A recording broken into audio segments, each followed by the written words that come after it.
Почна, знаете, преасфалтирането на пътя от Своге за София, на мястото, където преди дни при катастрофа загинаха 17 души.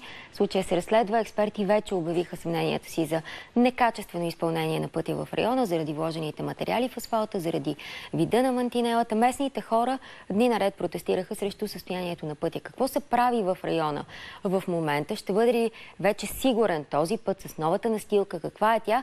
Християния Червенко ще включим сега, заедно с експерти от мястото, където върви ремонта. И така, Хриси, какво е новото и дали можем вече да бъдем спокойни за този път, защото от вчера чувам, че въпреки там нови асфалт и каквото се прави, вода там по пътя пак тече и пак е опасно. Добро утро, Мира. Буквално преди 2 седмици тук на това място 17 души загубиха живота си, 21 бяха ранени. Пътя, злощастния път, злополучния участък от 370 метра вече е преасфалтиран и отворен за движение. В момента по него минават коли, а малко по-надолу може да видите табела, на която пише град Своге ви пожелава лек път по ирония на съдбата. Виждате и колите, които преминават. Предстои обаче днес да бъде поставена маркировка на пътя, шумяща маркировка. Тук до мен е инженер Михаил Рашков, който е директор на дирекция пътна инфраструктура. Кажете ни, господин Рашков, кога ще бъде поставена тази маркировка и всъщност достатъчно добър ли е новият асфалт, който вече виждаме тук на пътя? Да, вече са тук момчетата, ето ги в дъното, които започват полагането на маркировката. В рамките до обяда тя ще е готова. Иначе асфалтополагането вчера мина добре. Този асфалт е по-добър, отколкото предишния. Това мога да го кажа категорично. Какъв беше проблема с предишния асфалт? Проверихте ли рецептата за асфалта? Бяха взети и проби? Да, вижте, понеже сме в процедура на следствието, това, което мога да ви кажа, че рецептите на асфалтовата смес са различни. Тази, която е била преди и тази, която е сега, са различни и до тук спира, просто защото следствието се занимава. Добре, качеството обаче по-добро ли е? Да уверим ли хората да бъдат спокойни, че в момента, в който се движат, включително и сега, пътя и сцеплението са по-добри, отколкото преди? Да, категорично са по-добри. А има ли единен стандарт относно сцеплението? Когато приемаме пътищата по този начин, ние се занимаваме само с равност на настилката. Хлъзгавост, полируемост не се проверява. И инженер Глосов, председателя на пътна инфраструктура, всъщност признава в нашия ефир, че тези 370 метра преди не са отговаряли на изискванията. Сега ще помоля оператора да покаже колко автомобили в момента минават по този пътен участък. Да.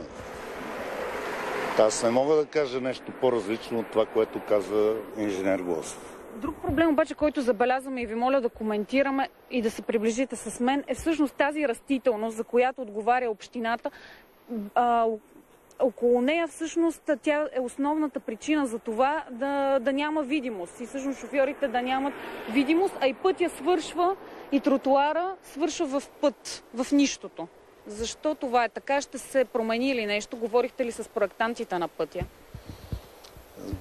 Проектанта на пътя е направил така, че да повтори нещата от стария път, както си бяха. И точно заради това се е получило това, което го виждате. Да ви помоля само да се приближим, за да покажем. Проектантът е казал... За да дойдем до това място, всъщност, където стана злощастната катастрофа, всъщност ние трябваше да минем по пътното платно, а не докато ходим по тротуара. Така е. Там свършва тротуар. Тази грешка на кого е? Така е по проект. Проектът е изпълнен. Сега не мога да кажа дали е грешка, но вие виждате сами за какво става въпрос. А по отношение на тази растителност, която затруднява движението и няма видимост всъщност на завоя, какво може да се направи? Общината ли единствено отговаря? Нейно ли е задължението всъщност да изсече тази растителност, която пречи? Ние се намираме на територията на град Своге, тъй че задължение на общината. Агенцията е от бордюр до бордюр. И последно да ви попитам относно водата. Как се оттича водата тук на пътя? Това е едно от основните притеснения на хората, които протестират всеки ден, откакто се случи злощастната катастрофа на 25 август. Проблема с отводняването не е само в този участък. Проблема с отводняването на всички пътища е основен проблем. Решаването на този проблем е, как да ви кажа, и наша основна задача, и това е част от безопасността на пътя. Добре, благодаря ви. Господин Иванов, Йонко Иванов, председател на Съюза на автоинструкторите, кажете ми, след ремонта какво виждате? Имате ли притеснения относно как е направен ремонта? И какво ще трябва да бъде направено? Добро утро на вашите зрители.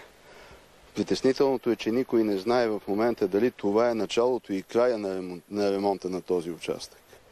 Ако с маркировката, която днес ще се положи, и това е края на ремонта на този участък, това означава, че нищо не се е случило. Имам уверение, че това няма да е така. Защото ние бяхме свидетели с вас при огледа вече, който за n-ти път се прави, че тук има допусната грешка при проектирането на самата крива на самия завой. И ако погледнем, както вие преди секунди казахте, че този тротуар отива в нищото и свършва някъде, аз може би се помъчих одеве да излазя от другата страна, за да не създам предпоставка за пътно-транспортно происшествие. Има ли предпоставки за пътно-транспортно происшествие и сега? Има, допуснати са няколко грешки. Ако тези грешки не бъдат поправени в съвсем къс период от време, тук отново вещае много тежка пътно-транспортна ситуация, която ще се случи. Има възможност, първо с това, което вие казахте, и задължително трябва да се изчисти зеленината по платното за движение, около платното за движение. Второто, което е, има инженерна възможност този мост да бъде разширен. 2,5 метра да се изправи завоя и съответно да се разшири самото платно за движение, което дава два плюса.